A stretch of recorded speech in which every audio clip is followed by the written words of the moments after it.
This is my Clutchmaster cylinder, Clutchmaster cylinder, my TR4A. I fitted a small bleeding screw inside. It's drilled axial and have a radial and seals metal on metal. Because some have problems to bleed the cylinder, I made this as an experiment. Let's fill the hydraulic liquid in. Okay. And pump a little bit. There it comes out.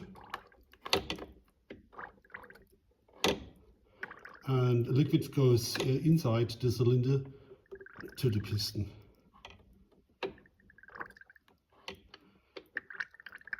Pretty soon all air is out. You will see.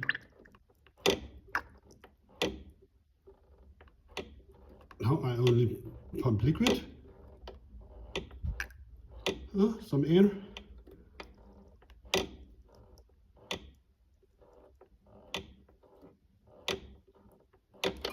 That's it. From an experiment some weeks ago, I know all air is out because I only removed the master cylinder and not the slave. That's all, ready to drive.